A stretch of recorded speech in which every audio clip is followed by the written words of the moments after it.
فأنا ناصح لإخواني بالصدع بالحق تبيض وجوههم. السكوت في مسألة الحزبية يضرها، فاصدع بما تؤمر وأعرض عن المشركين. سلامي على دماج ورجالها والشيخ يحيى ودار العلم يا سعد بانيها. Bismillahirrahmanirrahim. Alhamdulillahirabbil alamin. Wassalatu wassalamu ala al-mab'uuthi rahmatan lil alamin. Wa ala alihi wa ashabihi wa man tabi'ahum bi ihsanin ila yaumiddin. Amma ba'd. Pertemuan kemarin kita mengambil 3 athar. Yang pertama berhubungan dengan Abdullah bin Muharrar, seorang yang disepakati kedhaifannya.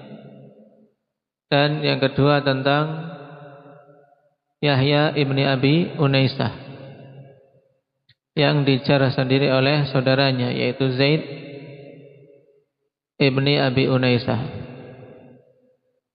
Baik, man yaqra falyatafaddal.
أحمد بن إبراهيم قال حدثنا قال حدثنا سليمان بن حرب عن حماد بن زيد ذكر عن حماد بن قال ذكر عند أيوب ذكر فرقا عند أيوب فقال إن فرقا الناس صحيح الحديث. Baik, berarti 4 ya. Dengan hadis 6 tentang jarah untuk Farqad Ibnu Ya'qub As-Sabakhi. Baik. Ini contoh-contoh semua ikhwan fillah tentang jarah dari para a'immah. Baik, kita lanjutkan karena pembahasannya mudah dan jelas. Adapun beberapa ibrah yang bisa kita ambil dari biografi para perawi, maka diingat-ingat. Karena juga di antara metode ikhwan yang disebutkan oleh para ulama,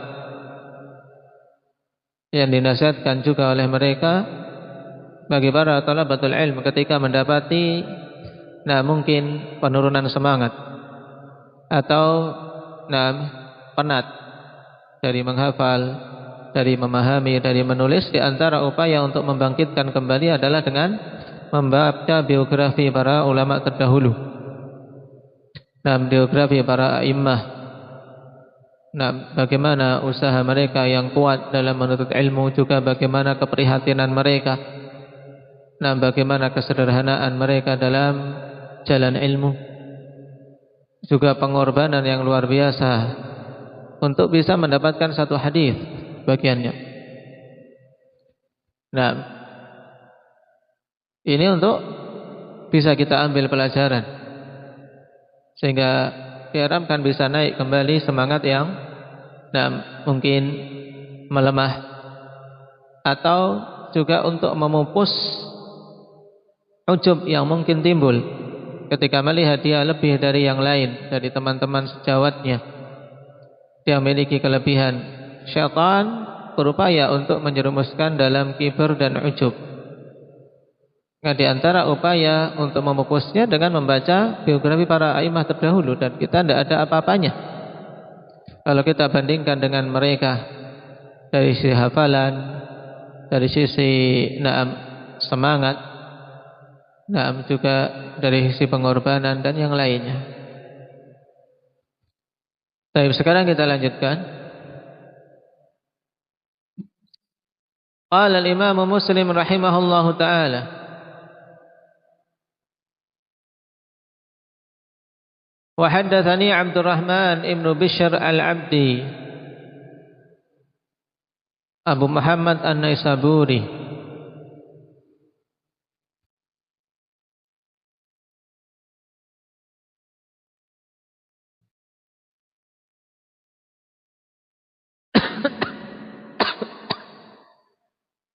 seorang yang disimpulkan oleh Al-Hafidz Ibnu Hajar rahimahullahu taala masuk dalam deretan thiqah.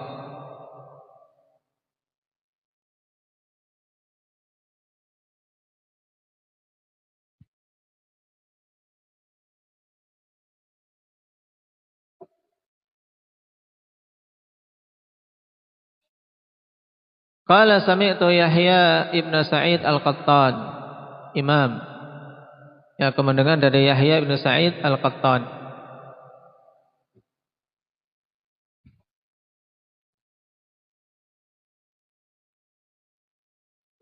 Dan telah kita lewati di awal-awal biografi beliau dan keimamahan beliau. Qala dzukira termasuk tabaqat pertama dari tabaqat Imam Muslim. Nah, dari perawi-perawi masuk dalam deretan tabaqat awal. Dzukira indahu Muhammad bin Abdullah ibn Ubaid ibn Umair al-Laythi fa dha'afahu jiddan. Disebutkan di sisi Yahya bin Sa'id Muhammad bin Abdullah bin Ubaid bin Umair al-Laythi, maka beliau hukumi dia sebagai seorang yang dhaifun jiddan, nah, yang sangat lemah.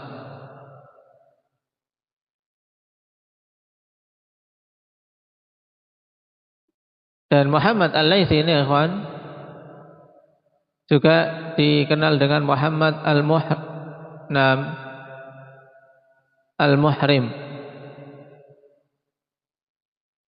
Ya, Imam Bukhari rahimahullahu taala hukumi dia sebagai mungkarul hadis. Dan Imam Nasa'i mengatakan matruk, ditinggalkan hadisnya, sehingga hadisnya, ikhwan, tingkatannya sangat lemah dan tidak bisa dikuatkan dengan riwayat-riwayat yang lain, tidak bisa dijadikan sebagai syawahid maupun mutaba'at.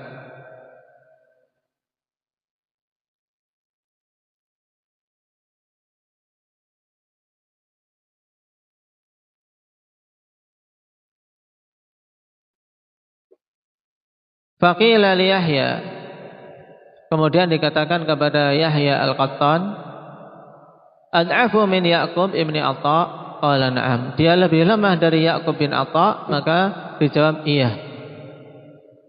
Thumma qala ma kuntu ara anna ahadan yarwi an Muhammad bin Abdullah bin Ubaid bin Umair. Kemudian beliau mengatakan, "Naam, aku tidak mengira, aku tidak memandang ada seorang yang akan meriwayatkan dari Muhammad bin Abdullah bin Ubaid bin Umair ini, yaitu aku dulu tidak mengira kok ada orang yang mau meriwayatkan darinya." Nah, terkandung padanya ya, disayangkan kok sampai ada yang mengambil riwayat dari orang tersebut, karena dia seorang yang sangat lemah, tidak pantas diambil riwayatnya.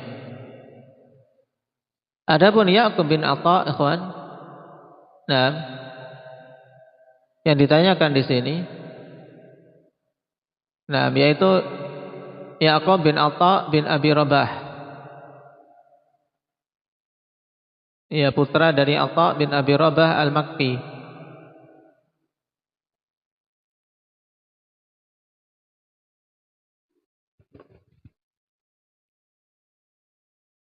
Meriwayatkan dari bapaknya sendiri dan juga dari beberapa perawi yang lain.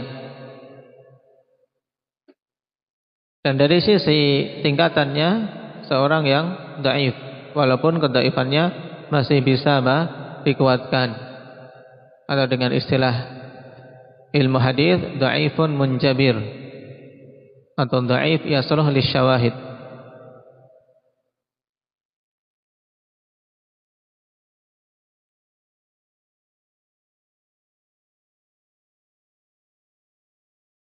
Jadi dalam athar ini, jarah dari Yahya ibn Sa'id al-Qattan tentang apa?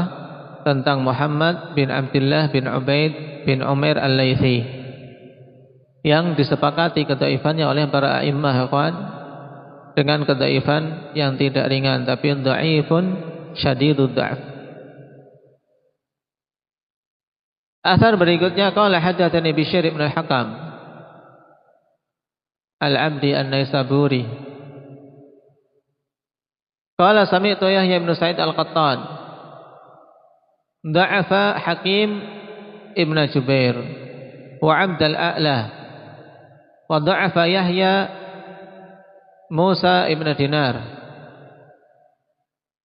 qala hadithuhu rihun wa dha'afa Musa ibn Dihqan wa Isa ibn Abi Isa al-Madani. Nah, ini sederetan para perawi hadis yang didhaifkan oleh Yahya bin Sa'id al-Qattan. Yang pertama, ikhwan, yaitu Hakim ibn Jubair, al-Kufi. Dikatakan oleh Imam Ahmad dhaiful hadis, muttarib, hadisnya kuncang.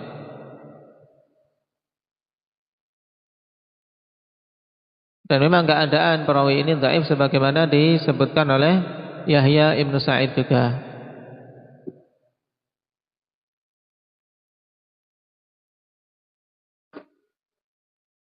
Dan hampir menjadi kesepakatan di antara para ulama jarh wa ta'dil.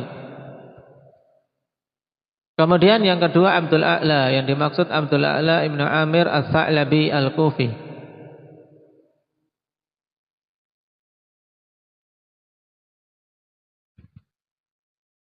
Baik.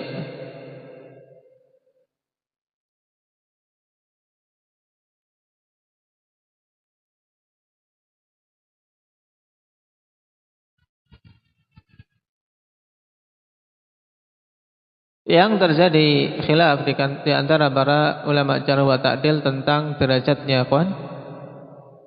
Sebagian mendhaifkan, sebagian masih bisa menerima. Seperti Imam Daruqutni rahimahullah ta'ala mengatakan yu'tabaru bih, yaitu hadisnya bisa dipertimbangkan untuk dijadikan sebagai apa? Sebagai penguat. Baik.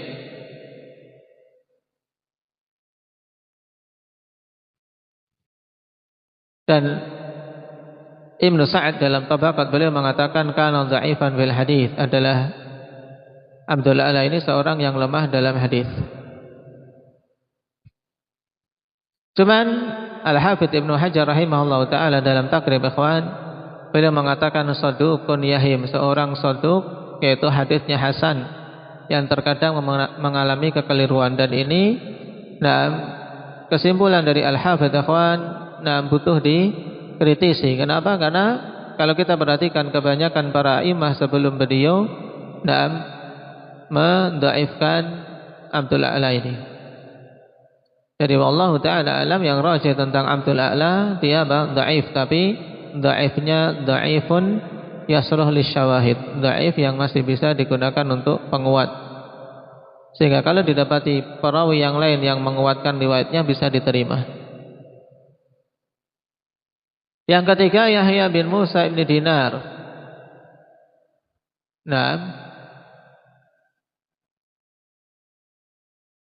Atau di sini dalam cetakan kita apa? Dha'afa Yahya Musa ibn Dinar. Baik. Dha'afa Yahya Musa ibn Dinar. Gimana ini? Hah?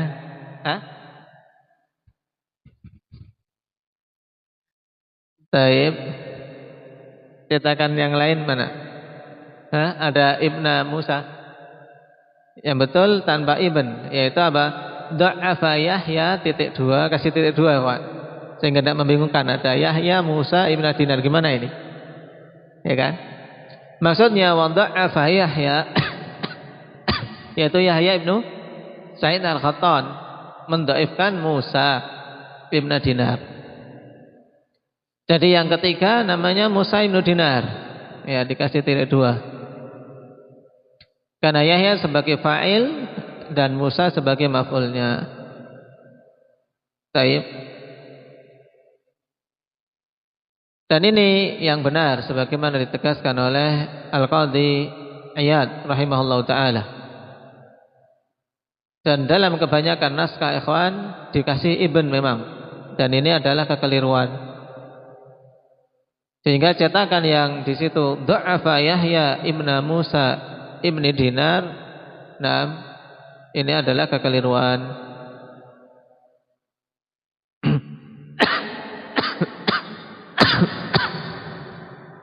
Yang juga ditegaskan oleh Imam Nawawi, beliau katakan hadza atau huwa ghalatun fahish, adalah kekeliruan yang sangat parah. Karena apa? Perawi yang mau dilemahkan adalah Musa bin Dinar, dan yang melemahkan adalah Yahya, yaitu Yahya Al-Qattan maksudnya. Dan memang untuk Musa bin Dinar ini ikhwan disepakati oleh para imam tentang kedhaifannya. Bahkan sebagiannya menisbahkan al-kadzib kepadanya. Dan di Kutubus Sittah tidak ada satupun riwayat dari Musa bin Dinar tersebut. Ditulis, diselesaikan nulisnya. Kalau sudah selesai di lembaran berikutnya.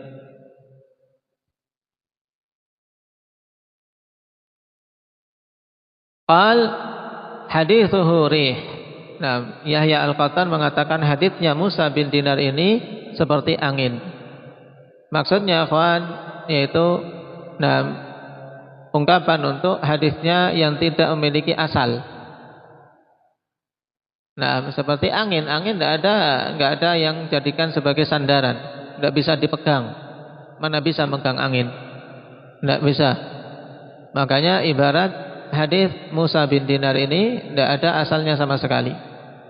Nah, enggak bisa dipegang, enggak bisa dijadikan sebagai sandaran. Kemudian perawi berikutnya Musa ibnu Dihqan. Ini juga seorang yang dhaif dan juga mengalami perubahan di akhir hidupnya.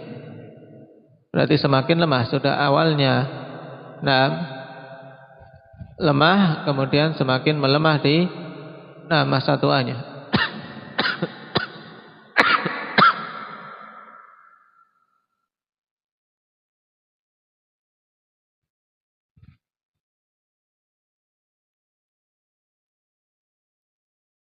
Bahkan ikhwan dikatakan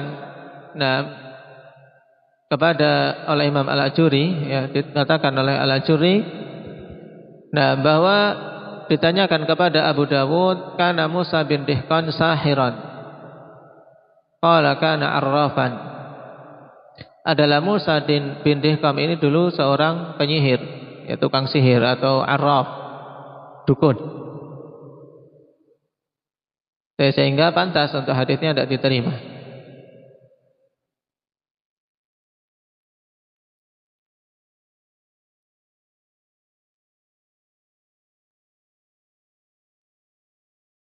Kemudian yang berikutnya Isa bin Abi Isa Al-Madani.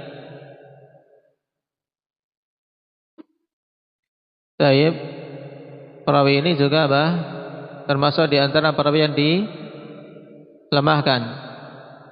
Bahkan tingkatannya ikhwan matrukul hadis, kelemahan yang syadid, kelemahan yang keras. Dan disepakati pelemahan Isa bin Abi Isa Al-Madani ini oleh para imam yang lain. Taib.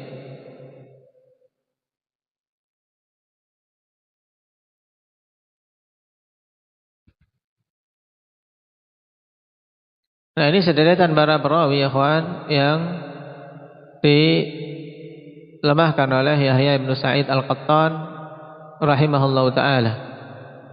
Dan memang beliau juga termasuk rujukan dalam ilmu jarh wa ta'dil dan menjadi mufti dalam masalah ini. Nasallallahu at-taufiq was sadad walhamdulillahirabbil alamin.